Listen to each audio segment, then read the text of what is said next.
I'm a professor at Stern College of Yeshiva University. Hold the David and Ruth Gottesman Chair in English, and I am the only openly transgender employee at Yeshiva University, and I think the only one at any modern Orthodox institution in the world. So um, I think what brought me to a lot of the work that I've been doing now is the fact that the New York Post thought that this was really funny.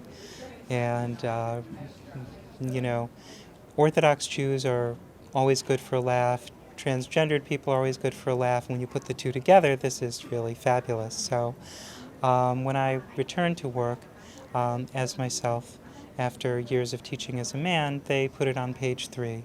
And that's resulted in a lot of really wonderful opportunities to talk about um, Judaism from a trans perspective and to enter into some of the important conversations that Jewish communities are having about what it means to recognize and welcome people who don't fit within normative gender definitions.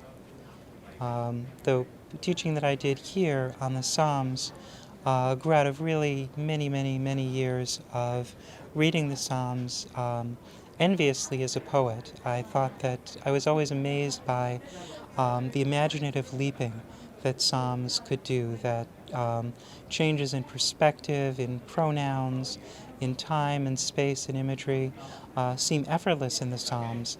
And they attested to a kind of spiritual energy that's also an imaginative energy. So it was something that I envied and admired. It was something that I didn't understand in the way that I do now until I transitioned and got enough along in transition that I began to see the kind of lack of identity, which is what I'd always experienced when I was presenting myself as male. That wasn't real, so I wasn't a real person. Um, Experiencing that instead as a source of possibility that I might not be, but I was becoming.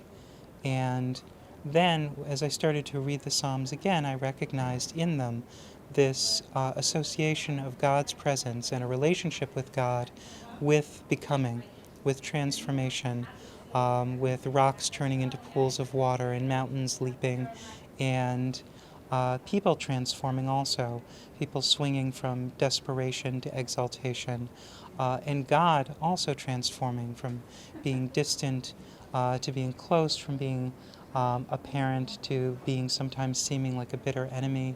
The Psalms seem to have faith that wherever there's becoming, wherever there's radical transformation possibility, God is in the neighborhood, because that's what happens when God is around. Our human limitations and human categories and the things that make the world seem solid to us, they melt and they become transparent and ephemeral the closer that we get to God.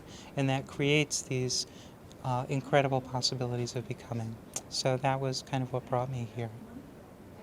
So you're really bringing out the transformative core in Judaism and the work that you're doing. Yes, that's what I would like to do. I mean, a lot of Judaism is about